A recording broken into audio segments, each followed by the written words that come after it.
Oh, good. Okay.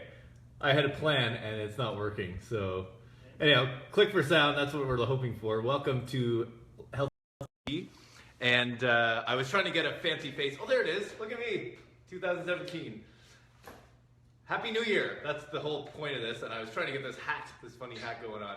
Wow, technology is pretty awesome. Welcome to, this is episode 25 of Healthy TV.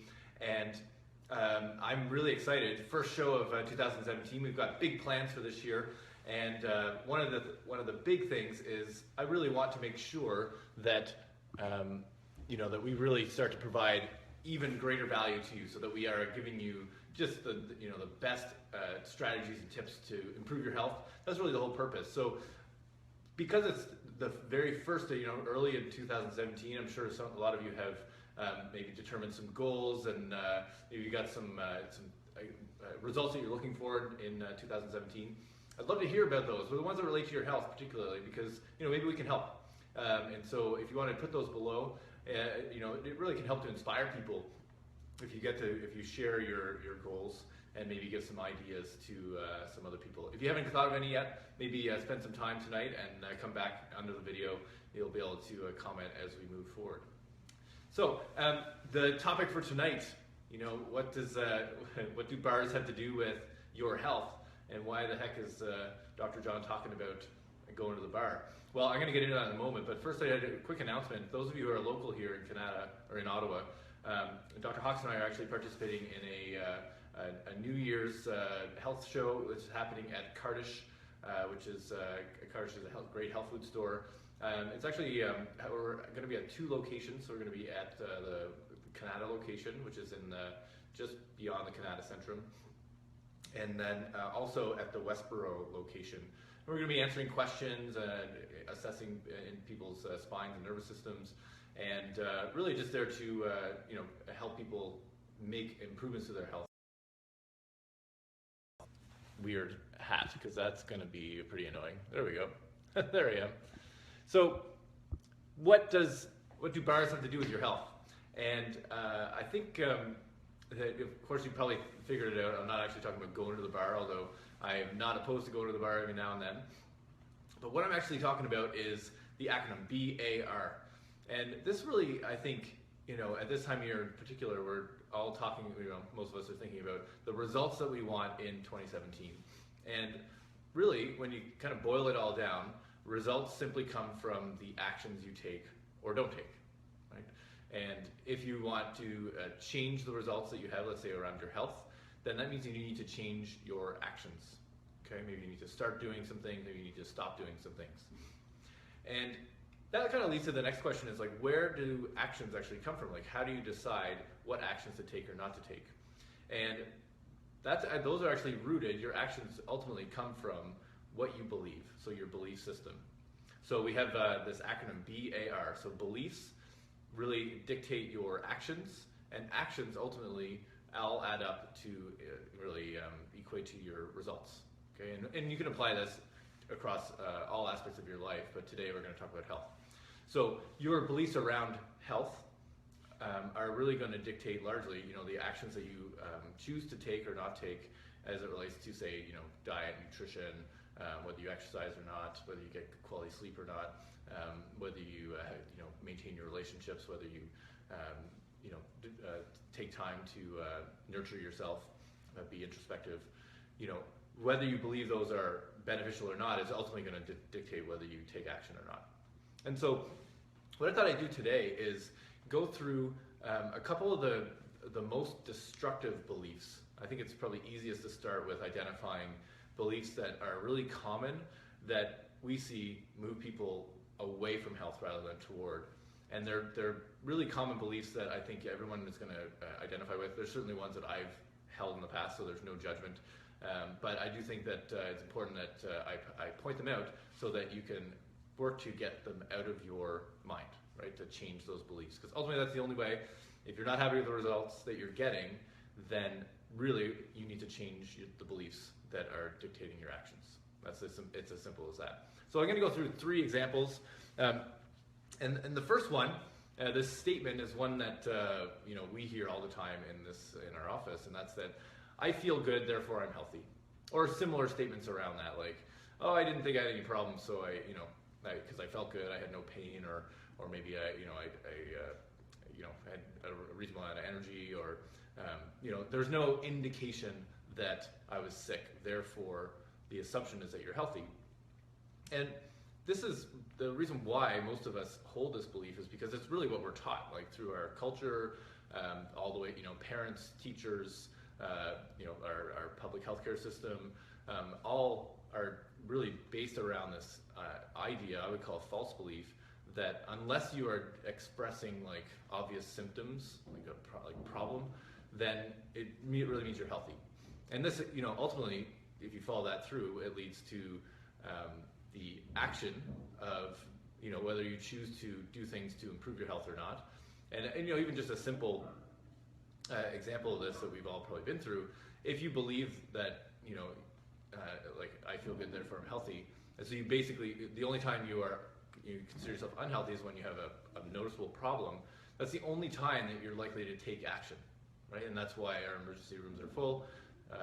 People with dealing with chronic illnesses that are only now starting to present with obvious symptoms, and yet the underlying problem's been there for a long time. And so some good examples of this are some of the most significant health conditions in our culture, in our society, things like cancer. So we know that in a lot of cases cancer is growing, developing in the body for multiple years, 3, 5, 7, 10 years before it becomes a noticeable problem, right? And it really only starts to become a obvious problem when it becomes really life-threatening.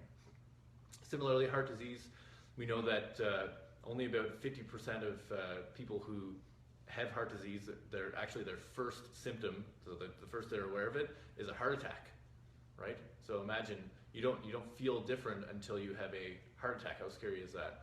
And then unfortunately, not to go dark on you, but 50% of those people, it's their last symptom. They don't feel anything else beyond that, because it's a fatal heart attack.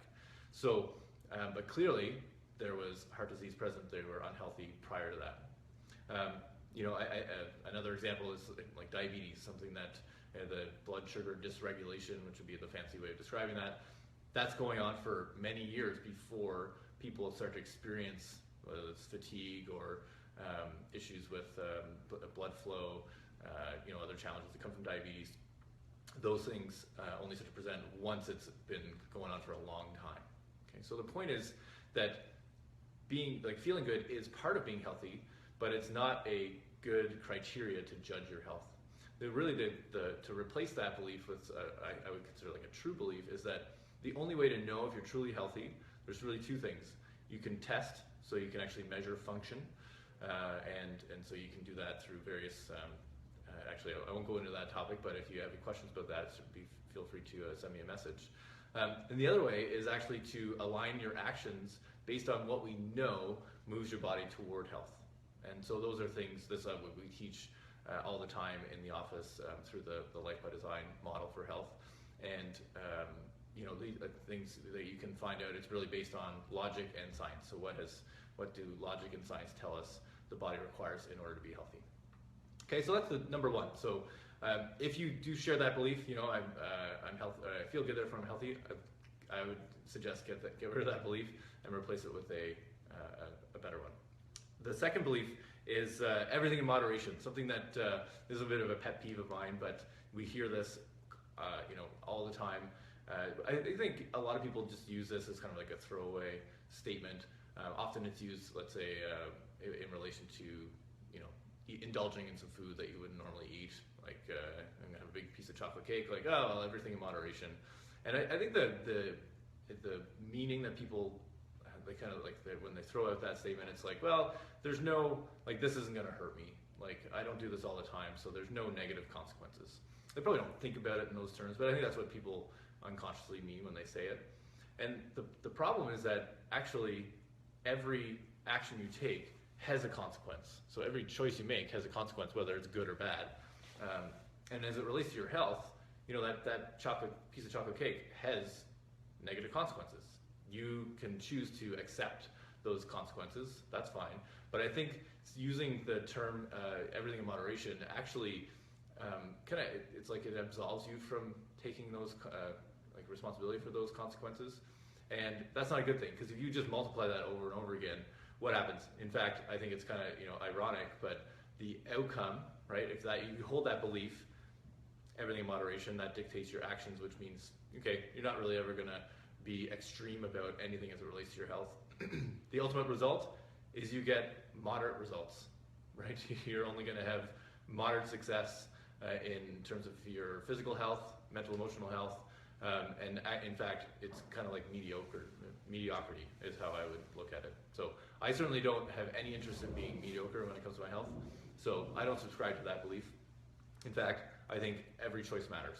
Okay, so you need to be conscious of those choices and let that, be the understanding the consequences, so educate yourself so you understand the consequences of your actions, and then you can choose, you can accept those consequences or not. Okay, so that's number 2. Number 3 is something relating to how luck impacts your health. So, I've had this health problem, but I guess I'm just unlucky. I've got some bad genes in my family, or I'm not the unlucky statistic that has to deal with this health problem. And I think I can understand why people maybe justify their health problem based around luck, and particularly genes, because we're taught oh well, you're just handed down these genes from your parents, and they kind of largely dictate your health. That unfortunately is just not true. We know now that, particularly as it relates to chronic illness, about somewhere between 90 to 95% of all chronic illness is not related to your genes, it's related to your choices. We call the environment that you create for yourself. And so really, when it comes down to it, luck plays such a small factor in your health that I wouldn't even consider it. And this is where, if you think it's all about luck, then you're likely to, if you think it's just kind of up to chance whether you're healthy or not, then you're unlikely to take actions that are maybe uncomfortable, like getting up at 5 and going for a workout, or choosing to not have that chocolate cake because you understand that it's bad for your health.